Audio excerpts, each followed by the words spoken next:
Shalawam, Shalawam. Shalawam. It's great Millstone, New Orleans, coming back at y'all with another lesson. But before we get started, as always, we're going to give all praises, honor, and glory to YAHAWAH, bahasham, YAHAWASHI, bahasham, double honors to the apostles and elders of great Millstone, and Shalawam to the hopeful elect. Shalawam. So today we just want to go on to how, we're commanded by the scriptures to put on as the elect. None of us know that we're part of that number for sure. As Apostle Paul said, I count myself not of that number. But Apostle Paul also said to put on as the elect. You don't know if you're part of the 144,000, but you should conduct yourself as such. Because what is the alternative? You're gonna walk around without faith, just doubting everything? No. Once you have this gospel and you receive it, you're supposed to put on as if you are a man of the Lord. But you can start with that Colossians. This is the book of Colossians, chapter 3, verse 12. It says, "Put on, therefore, as the elect of God, holy and beloved, bowels of mercies, kindness, humbleness of mind, meekness, long-suffering." Right. The characteristics of a man of the Lord are characteristics that you should have as a man regardless. All right. If it turns out that you're not part of 144,000, you can still be of the elect. You can still be, of that great multitude spoken of in Revelation, the 7th chapter. You have men that are going to be saved that aren't necessarily prophets and teachers. Either way, you're still commanded to have, the same diligence, the same meekness, the same humility. These are qualities that you should want to embody as an Israelite in general. But let me get this word put on. This is Strong's G 1746. Endiao. It says to array, to clothe, to put on, to sink into clothing, in the sense of sinking into a garment. So you naturally sink into it. You don't have to act a certain way or to pretend to be something that you're not. It should be something that comes natural to you. All right. If you're a man of the Lord, you should naturally want to be brotherly. You should naturally want to be humble. You should naturally want to do these things. You shouldn't have a humble act, but meanwhile you're arrogant. You have all these impurities, but you're acting holy. No, you should want to be holy. You should want to be separate from this world. Yeah, if I can add to you, brother, you mentioned, just natural things that you feel like as a man, as a brother, that you should do. And I remember having that experience the first time that I went out there to Houston and sat down in class with those brothers, and just how those brothers just, greeted me. And, this is my first time crossing over as well.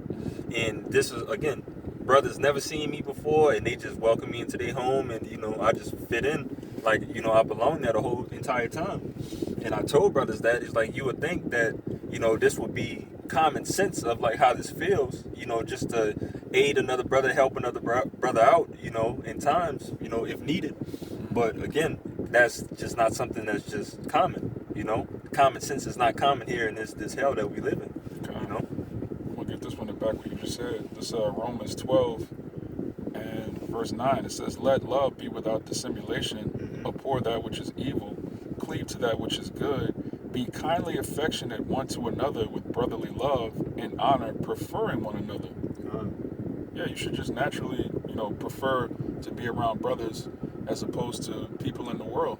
All right, if you feel more comfortable with people in the world, and then you come around brothers and you shut down, you're quiet, you don't know what to say, you don't know where to fit in, there's a problem with that. You should be highly uncomfortable in a room full of niggas. Yeah. All right, if you're a man of the Lord. 100%. But are you still in that Colossians? Yep. What you need? Go up to verse 10, Babu Shah. This is Colossians chapter 3, verse 10. It says, "And have put on the new man, which is renewed in knowledge after the image of him that created him." Right, and there's that word, India again. All right, put on. You're supposed to put on the new man, which again is something that should be natural to you once you come into the truth and you read the commandments and you realize, which we can't keep every commandment in Babylon the Great, but there are commandments that you could keep. All right, you grow your beard if you're a man. You stop shaving. You stop lining up your beard. You stop eating pork and abominations. All right, you become brotherly. These are things that should be natural to you. If you're a man of YAHAWASHI, it shouldn't be something that's pulling you and you're fighting and you're trying to find a precept to justify wickedness. It says, "Put on as the new man, which is renewed in knowledge after the image of him that created him." And we were created by YAHAWAH. You should naturally want to walk in his image and be a reflection of him. when people look at you, they should see, okay, this is a man of YAHAWASHI. This is an Israelite. All right, people. Sometimes when we go out, they can tell we're Israelites. Sometimes they don't know the truth. They might think, oh, these guys are Muslim or something, but they know that there's something holy about us. If I could add to you, brother, me and the brother Kalai actually did a lesson. I want to say yesterday or the day before. Might have been the day before, but it was just off the topic of, again, what the Israelite man or woman, you know, is supposed to, how it's supposed to operate, you know. And you mentioned something about it slipped my mind that you just said it. When people look at us, they see. Yeah, how they see us, you know, Israel being that monument, you know. That's how we're going to be overall as a people. You know, all the other nations, you know, are going to look to us to see, you know, that this is the standard that you need to be, you know, or attempt to be, you know, because obviously, you know, the heathen are not going to have the new bodies. They're not going to have the law, statutes, commandments, and the inward parts. You know, they're going to have to deal with fleshly things, you know, just as we all do here on this side now, you know. But again, Israel will be that standard once we have the law, statutes, commandments, and the inward parts, you know, and that's what we strive to do here in this grace period that we're in, you know. Yeah, just to back what you just said, this is the book of Deuteronomy, chapter 4, and we'll start at 5. It says, "Behold, I have taught you statutes and judgments, even as Yahweh my power commanded me, that you should do so in the land whither you go to possess it. Keep therefore and do them, for this is your wisdom and your understanding in the sight of the nations, which shall hear all these statutes and say, surely this great nation is a wise and understanding people." And that's how it's supposed to be, and that's how it will be, you know. Thus said the Lord, you know. And you can say it vice versa, you know. Here at this time, you know, they clearly don't think that we're the people here now, just the way how niggas act, Right. you know. You act like brute beasts. So people look at us now and be like, no way in hell that this is the chosen people of the Lord, the sexy reds, you know, the gangbangers, you know, all of these people that are glorified here in wickedness and folly, you know. But Yeah, he so does that intentionally. He takes the basis of our people and makes them celebrities so that the nations can see, look, this is what a nigger is. This is what so-called black people are about. You know, he sets up, he has handlers. He'll set up particular, you know, agent provocateurs and all of these distractions. And then people look at that and say, okay, that's what Negroes are about. They're about gangbanging and being whores, which 2/3 of our people are about that. Total wickedness, man. Yeah, and they label it as what? Black culture. Yeah. You know, this is what you do as black culture. This is how we're supposed to live. You know, black culture has a theme to it, and it's very negative, and it's very contrary to YAHAWASHI. And you know, again, the Lord said we are a peculiar people. We are royalty. You know, so again, putting on as the elect, man, we need to act like royalty. God damn it, you're princes and princesses, man. You know, heirs to the throne. You know, for the hopeful elect. Right. You know, but you know, when you put on as the elect, you completely denounce black culture. You realize that we're Israelites. This is our culture. This is our heritage. It says, "I've given you laws, statutes, and judgments." It says, "For what nation is there so great, who hath the Most High so nigh unto them? And as Yahweh our power is in all things that we call upon him for. And what nation is there so great that have statutes and judgments so righteous as all this law which I set before you this day?" There's no law, constitution, culture, or a set of principles on the earth that trumps the Holy Bible. The Lord gave us the highest knowledge. He gave us the best judgments. Just handling any situation, setting up marriage properly. All right, these heathen, they're all about uplifting women, making women equal with men, and then they're at odds with each other. That doesn't lead to a prosperous situation. Then you have the heathen. They want to set up, just these fake governments. The Lord deals with theocracy. He deals with the house of David, all right, a king, a priesthood. These heathen don't have priesthoods. They don't have actual kings. They have presidents. They have governors, men that are in power but don't take responsibility at all. I'm gonna blame the voters. The voters should have voted for the Republicans to take the House. Just pure madness, man. Yeah, God. King David, King Solomon, they never blamed the people for how they were ruling, like that's completely insane. All right, people are supposed to be governed by rulers, and rulers are supposed to be governed by the Most High. And if I can add to you, brother, I have actually have a lesson queued up, similar to what you're saying.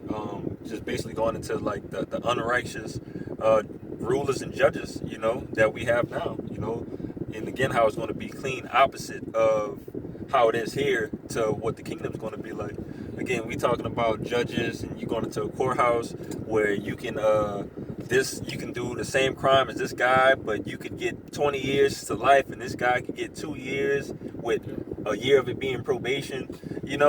Unrighteous, dealings. Just how these people operate, and again, obviously, damn sure unrighteous ruling. How they're ruling the nations. Yeah, this whole society is based on money. Yeah. If you have enough money, you could be a pedophile, a murderer, a thief. If you can afford the right legal fees, you could just get off for all kind of nonsense, man. God. They had an Edomite a few years ago. His defense attorney said that they made up something called influenza. He was so rich he didn't realize that what he was doing was wrong, and that was his defense. Come on, man. Bro, imagine I have too much money. I don't understand the consequences of my actions. That's ridiculous. Oh, I agree. Let's hand it out and let's let him go. Yeah. But he's already know if it's a Israelite, so-called Negro, Latino, Native American, man, they throwing the book at you, man. Yeah. They don't give two damns. Hmm. But I have a precept for you as well. Okay, you got it. This is the book of 1 Peter, chapter 1 and 13. Again, putting on as the elect.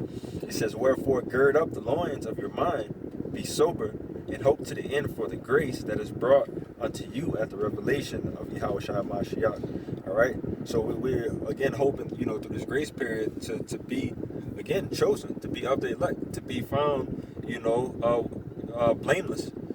When the Lord comes back in return. And it says, "As obedient children, not fashioning yourselves according to the form of lust in your ignorance." All right. At the time of old, coming into the truth, before coming into the truth, Salakia, when, Jake sort of kind of didn't know better, thought that was just the way of life. We're not forming, ourselves, after that mindset anymore. It's that holy mindset that's separate, again, away from this entire world. Okay?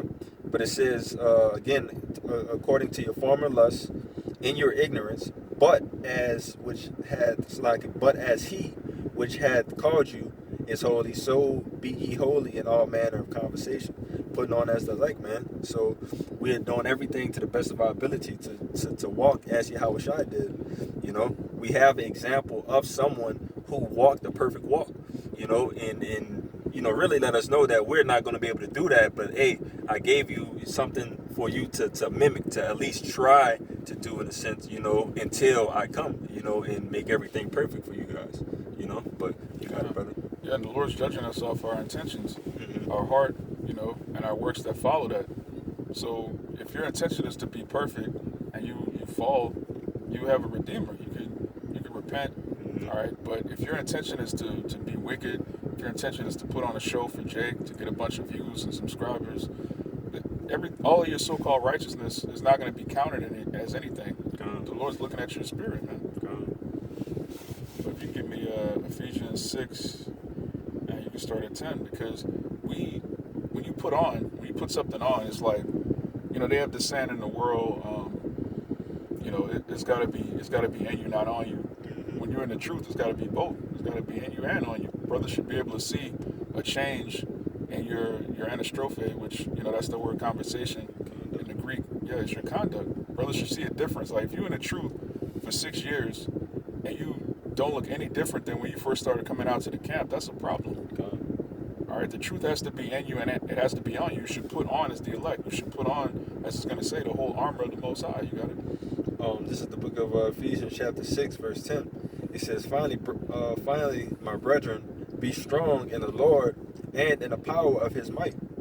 Put on the whole armor of YAHAWASHI. There it is again. Put on. Mm-hmm. All right, that Greek word, India, put on. All right, you're not just supposed to say, I believe in the truth. I know I'm an Israelite. And that's it. No, there's a whole a uniform a godly garment that you're supposed to put on. There's an armor, this is going to go into, that you're supposed to put on. All right, we speak about being spiritual soldiers in the army of the Lord. Soldiers have gear. They have tactical gear. They have armor, which is going to go into. You can't just say, I'm a soldier of the Lord. You're just on a comment board typing. All right, well, you're a soldier because you don't eat pork anymore, so you're a soldier of the Lord. Shit, get deluding themselves, man. Yeah, if I could, back you up, brother. Again, we're dealing with a power, in which really all men, are all about action. If you say you're gonna do anything, if you're gonna act any type of way, action is required. And it wasn't until the truth, honestly, that I really found that out. To tell you the truth, to know that love was an action, Right. to know that all of these things were something physically that you have to do to back it up to ensure everything that you say about yourself. Right. But Yeah, in the this Lord's world, the same way. like, You got it. yeah, in the world, people love, lip service. Yep. You can just say something. Mm-hmm. You can say, I love you, brother. You can tell your woman, I love you. I love Jesus. I love God. Yeah. These people say they love God, but they celebrate pagan holidays. And you ask them, why you know Christmas is against the Bible. Why do you celebrate? Oh, it's for the kids. Right. You just said you love Jesus. But you worshiping idols, all right, but you love Jesus. This truth, like the brother said, this makes a man of you. And if you're a woman, it actually makes you a woman. Yep. To actually obey your husband. The so-called black woman in the world, that's like, obey it, nigga. Like, well, that's Right. crazy. Yep. This truth actually, it transforms you. Inside and out. We're going to keep going on you got something else? Hey, something just hit my mind, but you got it. Yeah. It transforms you and it makes you a new creature. All right, that's why you become unrecognizable to people in the world, people that knew you. And, that comes with also moving with grace, moving with wisdom. All right, you don't want to go around offending people. You go in the barbershop, you start prophesying, you show up at your job with fringes on, you debating people at your job. The Lord didn't ask you to do that. The Lord gave us platforms to push this truth so that you could have peace in your personal life. But Jay coming to the truth, you be on fire, you're trying to tell everybody, that's off. All right, you don't have to make your life a living hell any more than it's gonna be. I roughly paraphrasing because what hit my mind was I believe it was talking about wisdom. She should order thy way right. Yeah. It might be in Proverbs or something. It sounds like either a proverb or Sirach. Yes, it's right. There's and Wisdom of Solomon. Order thy way right. That's the first thing that popped in my head. I think it's Sirach too. But it's in Proverbs too, I know. God, I didn't want to jump off to this Ephesians to go look for it. This is I don't think this is the one you call for, but I'm gonna read it real quick. This Wisdom of Solomon 8:1. Wisdom reacheth from one end to another mightily, and sweetly doth she order all things. And yeah, that's still a good one. It still, fits the basis of, wisdom, ordering everything right. Once you, set, wisdom, knowledge, understanding as your focus, if you, pretty much after YAHAWASHI, everything else falls directly in order where it needs to be. Your conduct is going to be, to the highest, to the max level that it could be on, because you're working with the Spirit, I think this is what you were talking about. This Ecclesiasticus or Sirach chapter 2, verse 6. Believe in him and he will help thee. Order thy way right and trust in him. Yeah, that's what I was talking about. I kind of mixed both of them up. But the point was made. Yeah, when you come into the truth, the wisdom is going to meet you at every thought. And when you put on as the elect, it orders everything, which, as the brother is going to continue in Ephesians, it's going to, your feet, which goes into your steps, which we'll get into it. Just keep reading. Sure. This is Ephesians 6:11. It says, put on the whole armor of YAHAWASHI, that ye may be able to stand against the wiles of the devil. For we wrestle not against flesh and blood, but against principalities, against powers, against the rulers of darkness of this world, against spiritual wickedness in high places. Spiritual wickedness in high places. All right, these Rothschilds, these banking families. When you read 2 Thessalonians, it tells you that they're actually powered by Satan. All right, they have spiritual power on the left hand side, which is purely carnal, but it comes from a spiritual place. They have the spiritual demon Satan is working with them, man. God. They were blessed by YAHAWASHI himself, which he was Isaac at that time. They were blessed with a great sword, and that sword doesn't just go into a physical sword that you swing. It goes into their propaganda. All right, it goes into their so-called scientific community. All right, it goes into the chemical warfare, the mental warfare, spiritual warfare, which we're reading. All right, these people are in control of frequencies, 4G, 5G, 6G. They're putting all sorts of just things we can't even see. We're at war with, and you have to put on as the elect. You have to put on the whole armor in order to thrive and grow in the truth.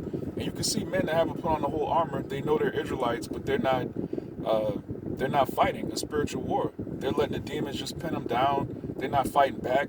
They're not giving up certain habits. They're not, they're still hanging around niggas. They're still dealing with different vices that they had in the world. And Satan is taking them, man. We see it firsthand. We see Jake at war with Satan and just not fighting back, just on the ropes getting pounded, man. Like you say about old boy, man. Jake just rolling over, showing their belly, man. Yeah. Like a surrendering, submitting puppy. Yeah. Jake submitting to Satan. Like, here I am, just take me. Fight back, Jake. Come on, man. The Lord gave us the tools to fight, and you just... All right. What is Jake doing, man? Come on, man. What you keep going on that? Verse 13 says, "Wherefore, take unto you the whole armor of YAHAWASHI, that ye may be able to withstand the evil, so like withstand in the evil day, and having done all to stand." Or having done all to stand. Have you put off everything that's pulling you back into the world? Have you consecrated your flesh? Are you praying? Are you fasting? Are you fighting? Jake is so-called in the truth, but not fighting. You have brothers around you telling you what you need to do, pointing out different things, which these guys weren't in any camps. They're just on the comment board. I know I'm an Israelite, but I don't really rock with the camps. They don't even have anyone to tell them how they need to grow, what they're doing wrong, what they're doing right. They don't have anyone exhorting them. They aren't doing any works. They're gone. But those of you that come across a camp, you're actually fellowshipping with men of the Lord. When you receive counsel from the men of the Lord, you're supposed to take action. It's only for your benefit. Yeah. We'll keep going on that. Verse 15 says, 14, Ephesians 6 and 14 says, "Stand therefore, having your loins girt about with truth, and having on the breastplate of righteousness, and your feet shod with preparation of the gospel of peace." Right, having your feet shod. A shod is like those old sandal straps, like, in the ancient world, Jake wasn't wearing Air Force Ones, but, right. Your feet were covered, and, your feet goes into the destination, your path. All right, so to have your feet shod with the preparation of the gospel of peace, your path should be towards the ministry. Your path should be towards preaching the good news to Jake. Keep going. Yeah, if I can add to you, the Lord said, "If you love me, feed my sheep."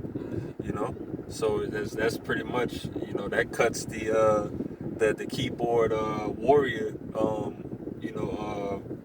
Hebrew Israelites. Yeah, those jigs out and about in the world. Yeah. Again, it's an action behind this thing, man. It's making your body a living sacrifice. It's hitting the highways and byways and highways and hedges. Doing the work of the Lord. You got it. Yeah, that goes back to what you were saying earlier about how when you come into the truth, you realize that love is an action. Yep. When you say you love the Lord, and then you read, okay, if you love me, keep my commandments. If you love me, feed my sheep. Right. So when you see somebody that knows they're Israelite and they're not keeping the commandments or teaching the commandments, that's red flag. It's a huge red flag. It's in Matthew. You don't have to get it in Matthew 5 and 17. The Lord was like, look, those that don't keep my commandments and teach men to break the least of these commandments, they're going to be called the least in the kingdom of heaven. They're still going to be in the kingdom, but they're going to be the least. Right. You had a chance to preach this gospel, stand up to these devils, stand up against Satan, and you just sat on a comment board and typed Kwam Yasharallah. But you want glory in the everlasting kingdom? Yeah, good luck with that. You keep going on that, Ephesians. This is Ephesians 6 and 16. It says, "Above all, take the shield of faith, wherewith ye shall be able to quench all the fiery darts of the wicked. Right, faith is a shield. All right, when you have the shield of faith, you're able to quench the darts of the wicked. All right, and we get darts thrown at us left and right, and really things haven't even picked up yet. All right, we see prophecy, we see World War III started, but the Hebrew Israelites haven't been vilified in mainstream media to the extent that everything's about to ramp up. So if you on the ropes right now, you letting Satan just go to your body. No defense. You're just taking all kind of shots. You're not trying to hit back. You're not trying to bob and weave. You're just on the ropes, just a punching bag for Satan. Right. How much more when things intensify? You got to fight back, Jake. Yeah. That's a long round if you just take the ass whooping. Yeah. Jake ready for the elders to throw in the towel. Like, no, we're not about to throw in the towel for you, man. Fight back. Oh man. But that again, it shows you, that the importance of faith, man. Because just having that faith, that confidence, in knowing something that's going to happen, man, that keeps you at so much peace, and that's what the Lord is just preaching for us to have that faith. So in the times of trouble, you can have a stable mind. Wisdom and knowledge should be the stability of our times. Just a little bit more on that. Verse 17 says, "And take the helmet of salvation and the sword of the Spirit, which is the word of YAHAWASHI." So you got your helmet, you got your shield, all right, you got your armor, you got your shod, your foot shod. You're ready. You're ready for war. If you don't have these things, you can't just run into battle with some sneakers, t-shirt, no weapon, no shield. Right. You're gonna get blown to smithereens, man. If you give me Psalms 91:4. This is the book of Psalms, chapter 91, verse 4. It says, "He shall cover thee with his feathers, and under his wings shalt thou trust. His truth shall be thy shield and buckler." Right. The truth is a shield and buckler, all right? Which that's offense and defense. A buckler can be used, you can stab somebody with it, but it can also block, an assailant, an arrow, a sword. That's what this truth is. This truth is a double-edged sword. It's a weapon that you can use for defense and offense, but you have to learn how to wield it. You can't just pick up a 70-pound sword. You end up cutting yourself. You end up throwing your back out. All right, so you have to be taught how to use the sword correctly. And the scriptures are, as it says in Hebrews, it's sharper than any two-edged sword. Yep. If you don't know what you're doing, you're gonna cut yourself. You're gonna make a fool of yourself, and we see it. We see it every day in the truth. These other camps going clean off. They're reading the same Bible we're reading, but yet their congregation is bugged out. They're not breaking the scriptures down correctly. All right, this is deadly serious, and you have to take it seriously. Keep going. No, you can give me 1 Thessalonians 5 and 8. This is the book of 1 Thessalonians, chapter 5, verse 8. It says, "But let us who are of the day be sober, putting on the breastplate of faith and love, and for a helmet, the hope of salvation." Right, and there's that word again, putting on. All right, the breastplate of faith, right, which your breastplate covers your heart. It goes into, your mind. And it says, for a helmet, the hope of salvation. As you said a couple minutes ago, our hope is in salvation. And once you have that hope, everything in this world becomes minuscule when you start thinking about everything that we have coming to us. And we don't have a hope in anything in this world. We don't have a hope in becoming the next rapper. We don't have a hope in making it into the league. We don't have a hope in growing old here, watching our grandchildren graduate college. All of that is vanity. The Lord, he woke us up to this truth. He woke us up to prophecy to let us know that he's about to destroy this place and he's going to deliver his elect. And once you put that on, it should change you. Your whole thought process should be geared towards, how do I get on a chariot? How do I receive salvation? Everything else is secondary. There's nothing here that should even remotely compete with the kingdom of heaven in your mind. If I could add to you, brother, the one thing I love is the fact that the Lord gives that reassurance, that all of this is true.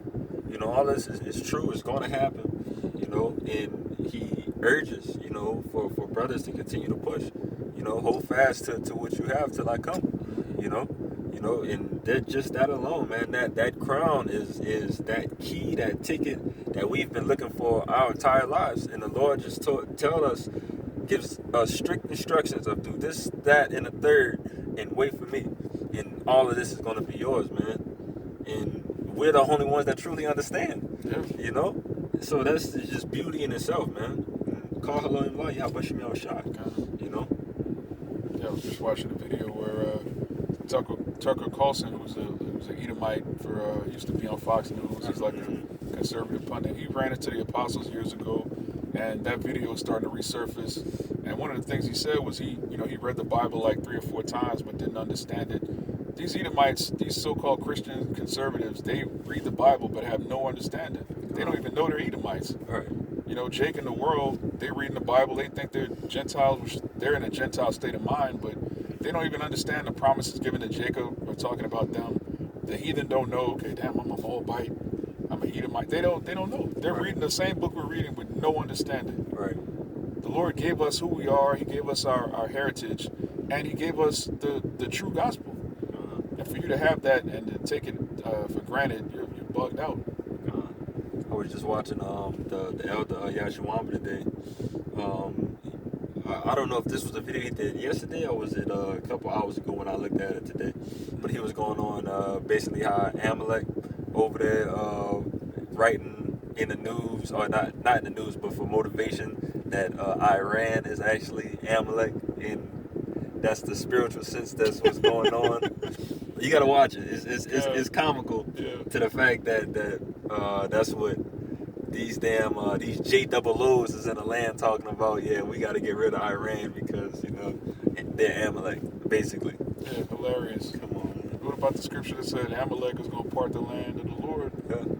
Like you're clearly Amalek. You so-called Jewish people, but Oh damn! I just noticed what the hell is going on. Yeah, that's all I had though. Con. Yeah, I just gotta outrun this shit. But yeah, Lord willing, this lesson was edifying. If you have the truth, don't think, woe is me. What if I'm not a man of the Lord? What if you are? What if you're part of 144,000? How should you conduct yourself? As Apostle Peter said, what manner of person ought you to be in all holy conversation and godliness? All right, so with that, we're going to give all praises, honor, and glory to YAHAWAH, bahasham, YAHAWASHI, bahasham, Rachakwadash. Double honors to the apostles and elders of great Millstone, and Shalawam to the hopeful elect. Shalawam. Shalawam.